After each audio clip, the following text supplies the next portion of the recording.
Bom dia, meu nome é Felipe, sou geólogo. Esse trabalho aqui foi realizado em parceria com a equipe do LCT da USP, parceria com a MRN, e a gente começou a trabalhar com a geometalurgia da bauxita, para ver como que se comporta se toda bauxita de fato é igual.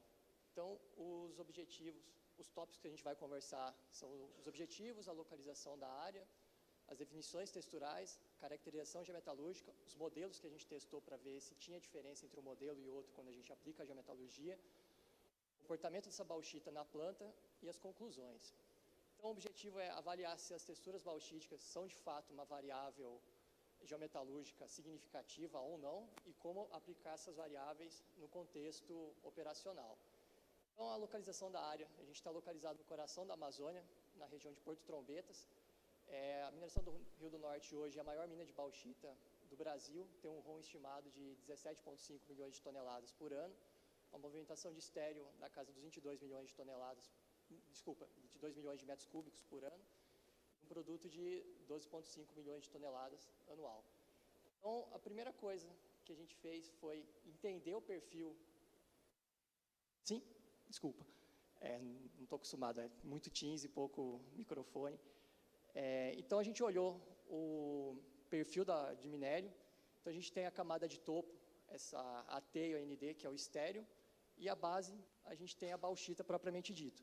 Então, a primeira pergunta é, essa bauxita é toda igual ou ela é diferente? A gente tem diversas texturas, a gente tem boxwork, porcelanática, aureolária, granular, são as principais. Então, a primeira pergunta é, a bauxita, ela é toda igual de fato ou ela é de fato diferente? Quando a gente começa a analisar estatística, geoquímica e afins. Então, quando a gente analisa o banco de dados e essa textura, a gente nota que, estatisticamente, todas as texturas têm uma química diferente. Elas podem ser agrupadas quimicamente de forma distinta. Então, a gente seguiu o trabalho para ver o que cada textura pode entregar. Então, a gente fez uma microfluorescência de raio-x. Cada textura tem um comportamento, um agrupamento mineral distinto. Então, a boxwork, a gibsita, ela é envolta por minerais de ferro. Então, em azul são os minerais aluminosos, em amarelo os de ferro.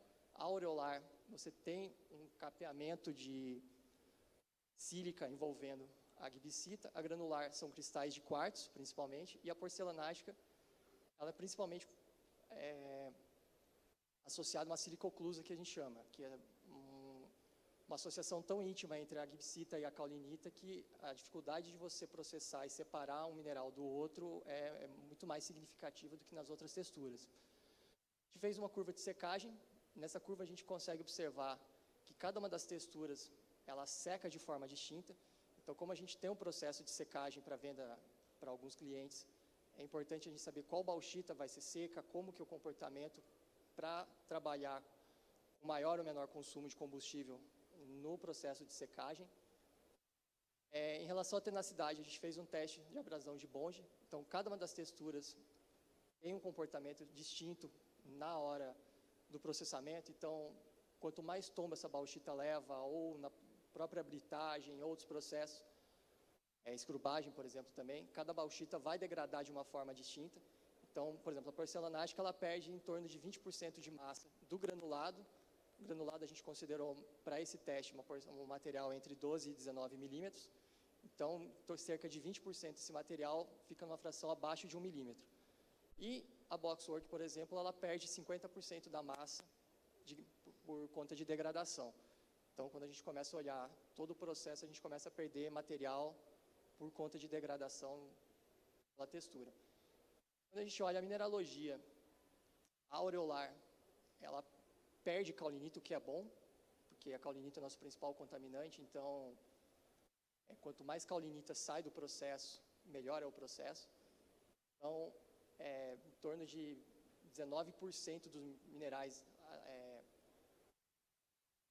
silicosos, eles são dispersos durante o processo de degradação.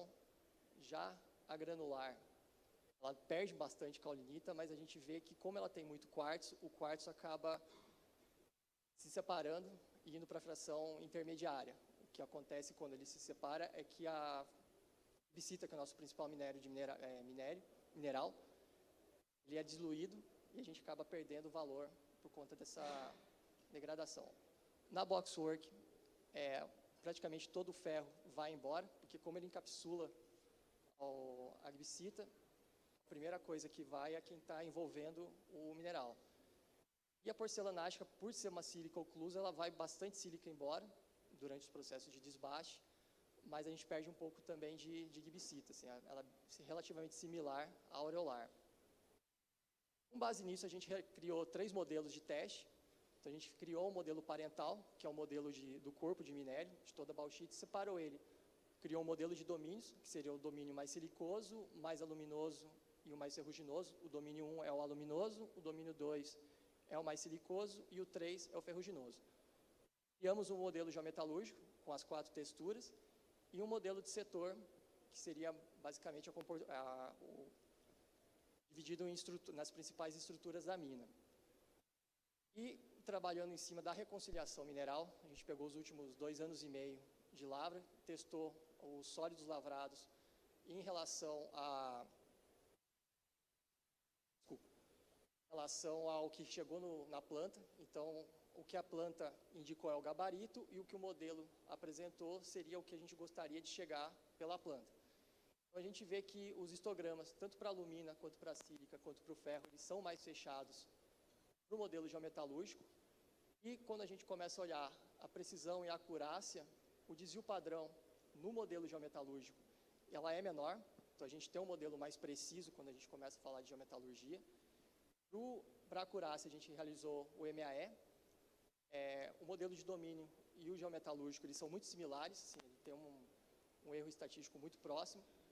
E os meses que melhor performou cada um dos modelos, o modelo de domínio, apesar de apresentar uma melhor performance, por conta da precisão dele ser menor, quando ele erra, o erro dele é maior. E quando a gente fala de bauxita, a variação em 0,01% no teor de sílica reativa já impacta significativamente qualquer embarque, que é na ordem de milhões de reais cada variação percentual. Quando a gente olha o comportamento metalúrgico na planta, cada uma das texturas tem um ganho na melhoria da alumina ou na remoção da sílica de forma distinta. Então, tem texturas que apresentam um aumento consistente no teor de alumina, tem texturas que o aumento é menor. Então, tem textura que vale a pena gastar um pouco mais de energia, tem textura que não vale tanto a pena você gastar energia porque o ganho é menor. Isso para a alumina quanto para a sílica. Quando a gente vê o consumo de água, na região de Trombetas a gente tem 6 meses de chuva, 6 meses de seca. Então, se a gente consegue trabalhar com as bauxitas que precisam de mais água para ser processadas nos meses de chuva, a gente direciona elas para a época de chuva, e as que precisam de menos água, a gente trabalhando com menos água, faz mais sentido, a gente consegue ter um ganho também no consumo de água. Então, como conclusão, cada textura tem respostas distintas, elas servem como uma variável geometalúrgica ao longo de todo o processo, desde da lavra até o processo na planta, a geoestatística, e enfim, era isso que eu tinha para apresentar. Obrigado.